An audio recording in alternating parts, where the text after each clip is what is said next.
ভিডিওটা সবাই দেখবেন। এই ভিডিওটা সবার জন্য খুবই গুরুত্বপূর্ণ, আর যারা বাইরে চলাফেরা করে তাদের জন্য খুবই দরকার। কেউ মিস করবেন না, সবাই এই ভিডিওটা দেখবেন। কারণ আমাদের সচেতন হওয়া দরকার আছে, যারা বাইরে চলাফেরা করি।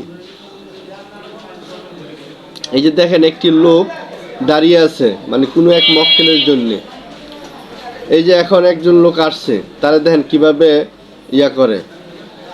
এই যে তার হাতে একটা কাগজ ধরাই দিছে, দেখছেন? তার হাতে কাগজ ধরাই দিছে মানে ঠিকানা পড়ার জন্যে। লোকটি ঠিকই ঠিকানা পড়া যখন কাছাকাছি নিছে, তখন আর কি আঙুল দিয়ে টোসা দিছে। তো এর মানে উদ্দেশ্য হলো যে কাগজে যে মেডিসিনে যে গ্যাসটা আছে, গ্যাসটা তার চোখে গেছে।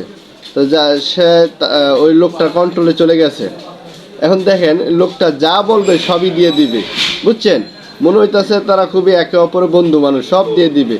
এই যে গিফট দিয়ে দিচ্ছে, মোবাইল দিয়ে দিচ্ছে, এই যে মানি ব্যাগ দিয়ে দিচ্ছে, সব দিয়ে দিচ্ছে। কিন্তু আবার কিন্তু সব শেষ করে পরে কিন্তু জিজ্ঞাসা করবে বাসা কি ফাঁকা?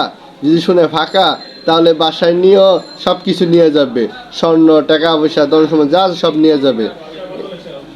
খুবই আমরা সবাই বাইরে যারা চলাফেরা করি, যারা মাস্ক পরে থাকে তাদের থেকে অবশ্যই সাবধান থাকতে হবে। যারা মাস্ক পরে থাকে তাদের থেকে অবশ্যই সাবধান থাকতে হবে।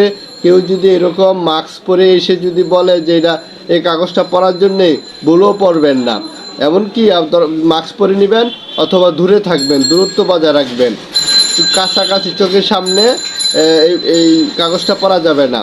কাজেই সবাই সাবধান থাকবেন এবং সবাই এই ভিডিওটা শেয়ার করবেন, সবাইকে দেখার সুযোগ করে দিবেন।